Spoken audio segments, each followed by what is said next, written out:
හරි සුබ දවසක් හැම දිනාටම. එහෙනම් මේ සතිය අපි ඔයගොල්ලොත් එක්ක එකතු වෙලා තියෙනවා. මේ සඳුදා දවසේදී ඔයගොල්ලොත් එක්ක අදහසක් බෙදෙන් කරගන්න.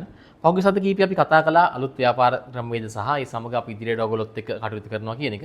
පහුගිය දවස්වල මම ගොඩක් ව්‍යාපාරිකයොත් එක්ක කතා කරනකොට දැකපු මූලික දෙයක් තමයි මේ සුළු හා මධ්‍ය පරිමාණ ව්‍යාපාරිකයෝ තමන්ගේ අර සුළු පරිමාණ ව්‍යාපාරයේ මධ්‍ය පරිමාණයට ගියනකොට එහෙම නැත්නම් තනි පුද්ගල ව්‍යාපාරයක් වශයෙන් පවත්වාගෙන ගිහිල්ලා එහෙම නැත්නම් හවුල් ව්‍යාපාරයක් වශයෙන් පවත්වාගෙන ගිහිල්ලා පෞද්ගලික සමාගම් බවට පත් කරගෙන මේ ව්‍යාපාරික මට්ටමින් ඉදිරියට ගේන අවස්ථාවේදී අර ඒ තියෙන ආකෘතිය වෙනස් වෙනකොටම දැන් උදාහරණයක් විදිහට මම කියන්නේ අපි ව්‍යාපාරයකට බලපාන කරුණු කීපයක් තියෙනවා. එකක් තමයි අභ්‍යන්තරික සාධක. ව්‍යාපාරය ඇතුළේ නෛතිකරුවන්ගේ ස්වභාවය, සේවකයෝ, අමුද්‍රව්‍ය මේ වගේ ව්‍යාපාරයේ අභ්‍යන්තරික පරිසරයක් තියෙනවා.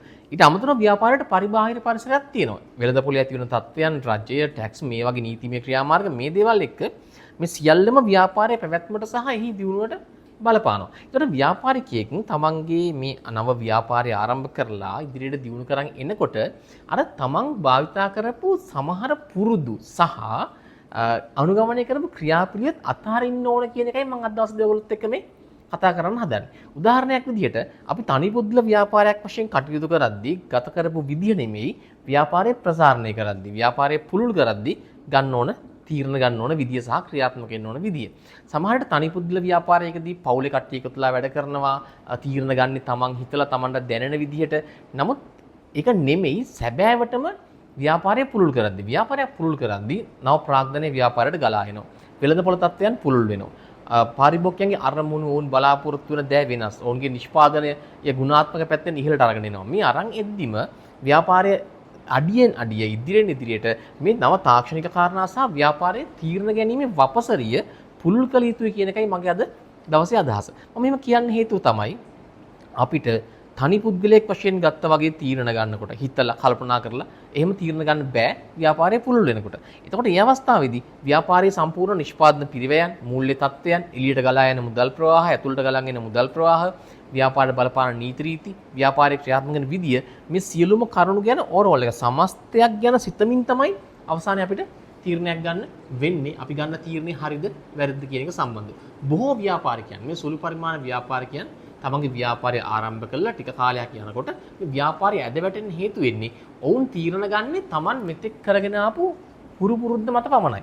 නව අධ්‍යාපනයක් එකතු කරගන්න, නව තාක්ෂණයේ භාවිතා කිරීම ගැන හිතන්නේ තමන්ගේ කල පුරුද්දෙන් හැම විටම තීරණ ගන්න උත්සාහ කරනවා. නමුත් ඒ අවස්ථාවේදී අපිට උන්ට මනසට දැනෙනවා මේ දේවල් ටික නිවැරදි වෙනවා කියන එක. ඒක නිවැරදි වෙන්න පුළුවන් අවස්ථාවක් තියෙනවා. ඒකට දැනුම අවශ්‍ය වෙනවා. ඒ අත්දැකීම් එක්ක ඒ නිවැරදි තීරණ ගැනීමේ හැකියාව අපිට ලැබෙනවා. නමුත් බොහෝ විට පුළුල් අධ්‍යයනයකින් සමීක්ෂණයක් කරලා තමන් ගන්න තීරණය සම්බන්ධයෙන් ඇති වෙන්න පුළුවන් ප්‍රතිපාක කොහොමද? ව්යාපාරයට, තමන්ගේ නිෂ්පාදනයට, තමන්ගේ පාරිභෝගිකයන්ට සහ තමන්ගේ අභ්‍යන්තර මූල්‍ය විනයට මේ බලපාන ආකාරයන් පිළිබඳව හොඳ අධ්‍යයනයකින් සමග තමයි ඒ ලිඛිතව සටහන් කරගැනීමෙන් තොරතුරු සොයාගැනීමෙන් තමයි මේ තීරණ ගැනීම කරන්න ඕනේ. ක්ෂණිකව ඉක්මනින් තීරණ ගත යුතුයි ව්‍යාපාරිකයන් මම පිළිගන්නවා ඒක අත්‍යවශ්‍ය කාරණයක්. නමුත් විධිමත් ක්‍රියාපටිපාටියන් යටතේ තීරණ ගැනීම කළ යුතුයි. එහෙම නැති වුණොත් ව්‍යාපාරිකයෝ කියන්නේ ව්යාපාරය හිර වෙලා තියෙන්නේ, කරගෙන යන්න බෑ, ප්‍රොසෙස් එක બ્લોක් වෙලා තියෙන්නේ, පවත්වාගෙන යන්න ගැටලු සහගතයන් ටිකක් තියෙනවා කියලා. මේ සියල්ල ඇති වෙන්නේ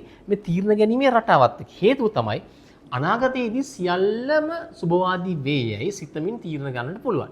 නමුත් අනාගතයේදී සියල්ල අසුබවාදී වේයයි හිතමින් තීරණ ගන්න අවශ්‍ය වන්නේ නැහැ.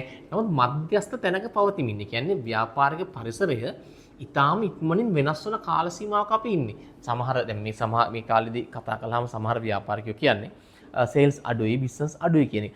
ඒක අර ඔවුන්ට පහුගිය කාලේ පටන් ගත්ත මැද පෙරදිග යුද්ධය සමග ඉඳන් ඔළුවේ වෙන මානසික තත්ත්වයක්. මේ මානසික තත්ත්වය ක්‍රියාත්මක කරමින් තමයි මේ තත්ත්වය වුන් ක්‍රියාත්මක කරගෙන යන්නේ ඉදිරියට. නමුත් ඒක වෙනස් වීමේ හැකියාවක් තියෙනවා. උච්චාවචන හැම විටම වෙළඳපොළක් තුල අපි බලාපොරොත්තු වෙන්න ඕනේ.